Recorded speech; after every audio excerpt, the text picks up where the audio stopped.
My name is Melody, And I'm Justin.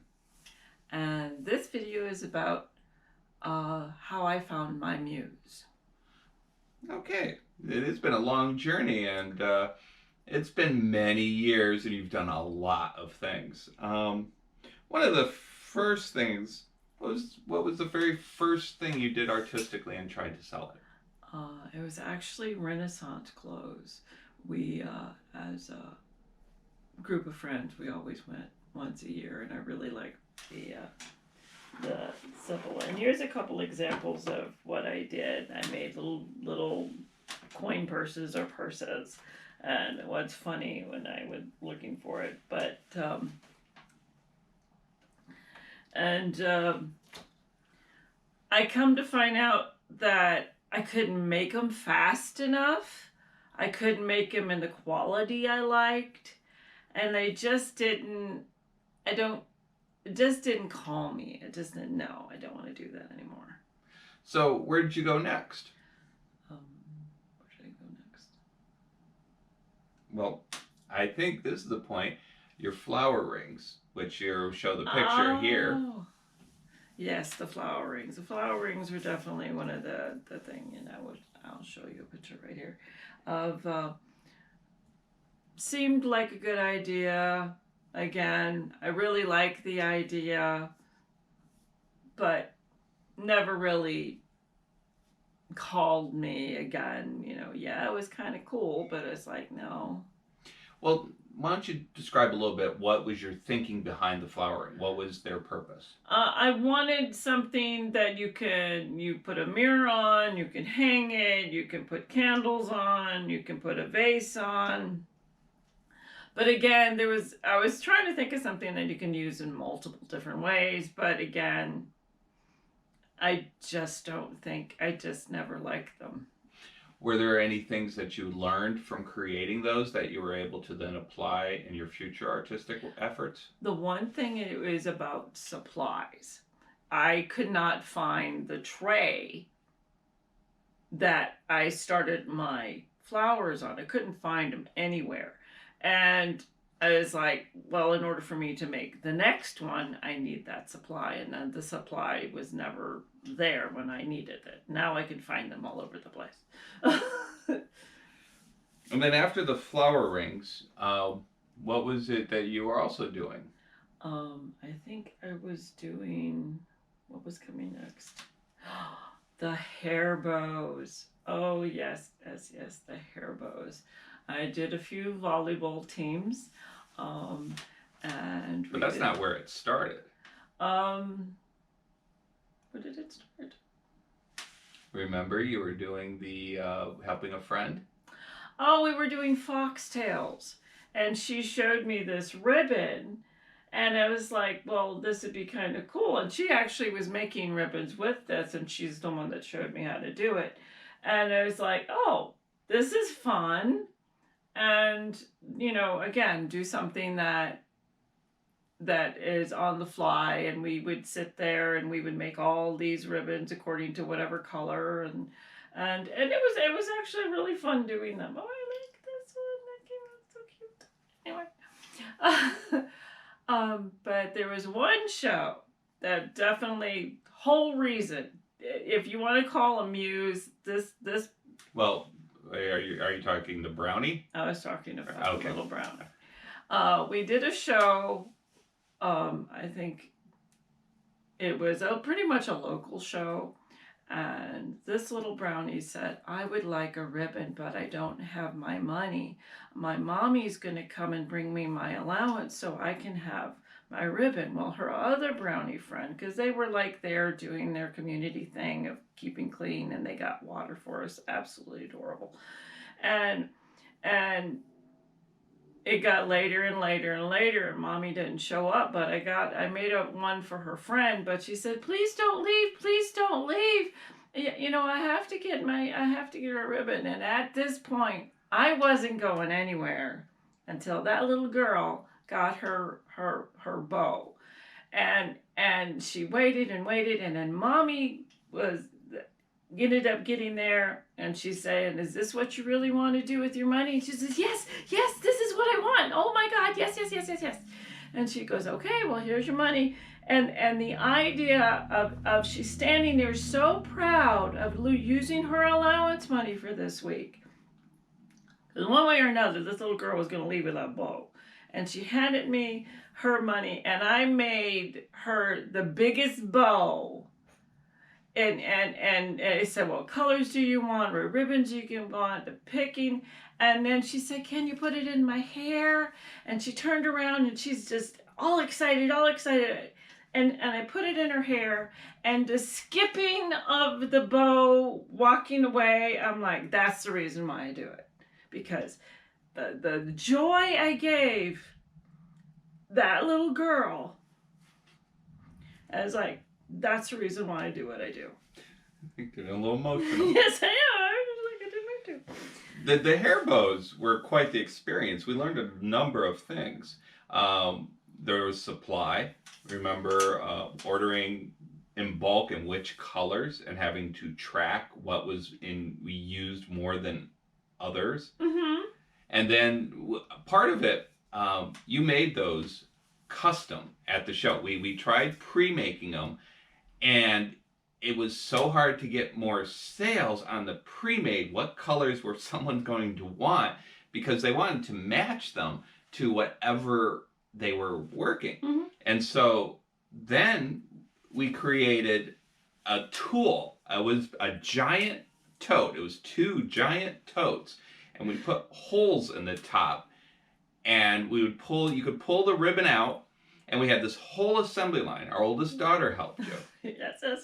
And tell about what was the ultimate. The ultimate show. The ultimate show, we sold 112 bows. All custom order, all as we're going, we're making as many as we possibly can. But in the long run, it was only a $600 show. I can't make a living at $600 on one show. Well, that's 600, and that wasn't 600 in profit. No, it wasn't. And then it just. But again, I really enjoyed doing it. But it's like, I can't make a living at doing this. So that was the epiphany. That was the epiphany that you needed something else. So what did you do next? I think I was doing. Oh, I got. Again, I'm looking, trying to find this thing that really calls me, and I found an absolutely adorable little stained glass shop who's not here anymore, but they gave classes, and it's like, oh, okay, I can work with glass. I'm not afraid of glass. I'm not afraid to cut my finger. It's fine, and I liked it, and I enjoyed putting the box together. I'm like, all right, let's try that. This is cool. And I did boxes for a while. I did jewelry boxes for a while. Actually, just boxes in general. and then. Well, you also had the sun catchers. Oh, and then I did. Yes, I did. I did the sun catchers, and I like doing the sun catchers because I like the way the light just shines through, and it was really pretty. And I was like, oh, I like this. This is fun. And and it's pretty, and it's shiny, and something you can display in your window, just something you can just display outside, and we live in Arizona, so it's kind of like, I like playing with the sun. So there you go. But it wasn't quite there. It wasn't quite calling you, and the sales volume wasn't quite high enough. I know we were struggling there. Yeah. So then after that, this was the thing. We bought that rock tumbler, and we were the bathroom. Yeah, the bathroom, and we'll bring back a picture of that in a minute. But we were processing all this recycled glass, mm-hmm. and you had an idea. Well, I like the way, I like the way that light shines through glass. And I'm like, well, what's an indoor sun catcher? A lampshade. I'm like, well, how am I going to? I don't want to do it stained glass style. And I was like, but I wanted to keep it a lampshade. And it's like, okay, but what can I do it? And again, kind of back to the whole stained glass shop. They actually had a wire wrapping class as well. So I did the wire wrapping and I did the stained glass. And I kind of mushed it together. And I will show you my first lamp. And that's what it started. And I was like, and then I'm like, well, I'll put a light bulb in there. I'll put a colored light bulb in there. Well, there you go. I couldn't stop making them. Yeah. That was, when she put that colored light bulb, it so set it over the top. This was it. This was the item. And you did this. This was in 2010 when you made your first Berrie Creative lamp. From there, you were doing these, and you were addicted to classes at the stained glass shop, apparently. Yes. So you took another class. What was this other class in? This was a fusing class. And again, the classes are very small. And it was just me and this other lady. And they said, go have fun. Enjoy yourself. Fill up the kiln. And we're like, okay. And I just did a whole bunch of, and I couldn't, they let me play with all the scrap and anything, and they made sure that it was coefficient, which means it's the same kind of glass that goes with the same kind of glass. And this is actually one of my first pieces that I did fusing in, and it still has a price tag. And it still has a price tag. It's been on my shelf, but it still has a price tag. But it was fun. It is like, oh, I like this. This is fun. And it's like, okay, well, what else can I do with fused glass? Well, for a while, you were doing candle holders. You were doing various... Oh, like these? Well, for this fused glass specifically, you had a number of different shapes. And we came to the decision, or the knowledge that your booth had to have a theme. I was all over the You place. had all these different kinds of glass pieces. You had the wire wrapped, the charmed glasses. The charmed wine glasses. I made this. And Found this, but I made this.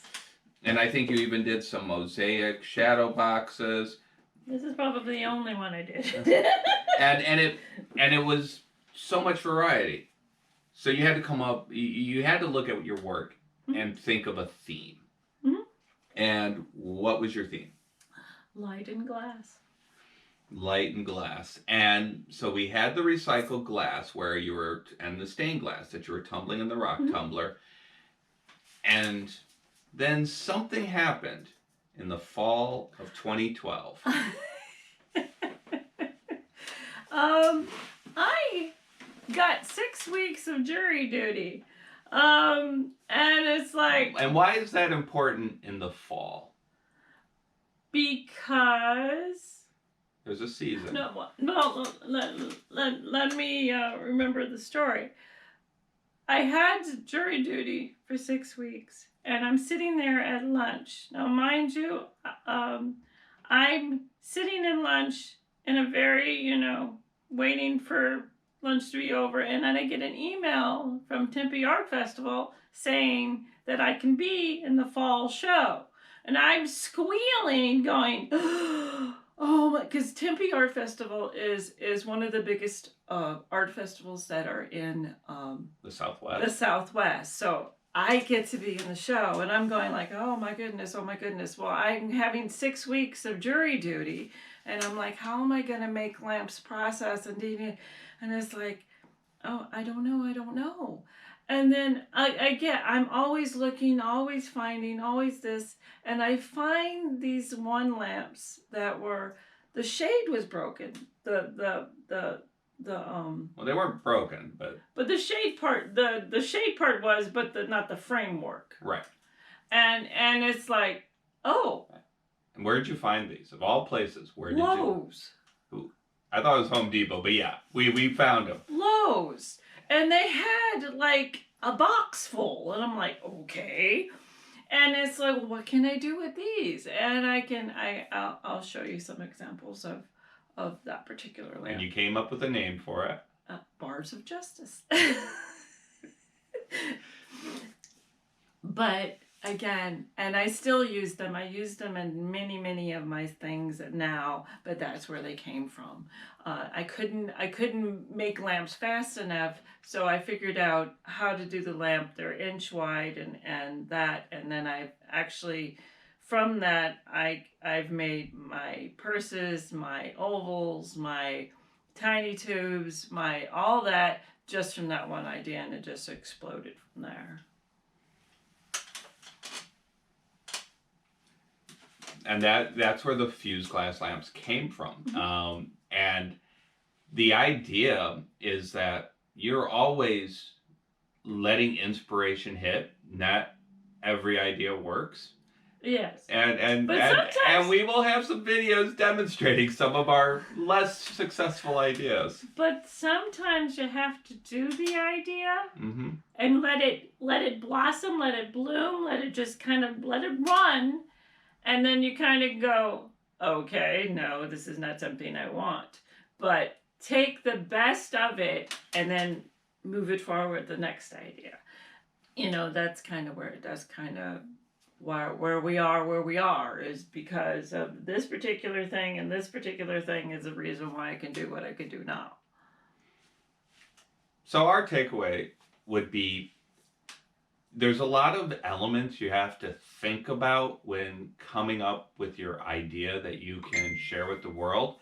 But in doing that, it's okay to make mistakes.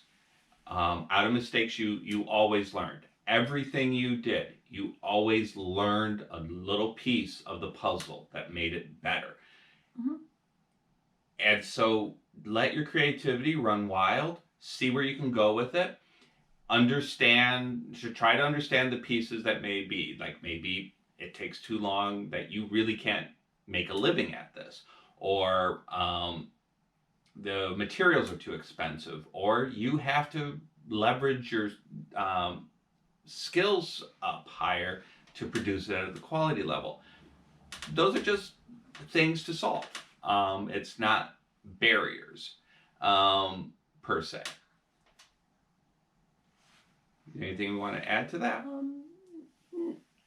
I think again, I kind of want to go back to where I was before. Is that sometimes you just have to let the idea just kind of flow out of you, and then you can kind of go, okay, this is good, this is not good. Or self-analyzing is probably the hardest thing to do, but it's also the most exciting because you can kind of go, well, if I did it this way or if I did it that way, and it's like, but again, you always want better tomorrow and not worry. Learn from tomorrow and bring it forward to tomorrow. Learn from yesterday. Something like that. Thank you so much. Like and subscribe.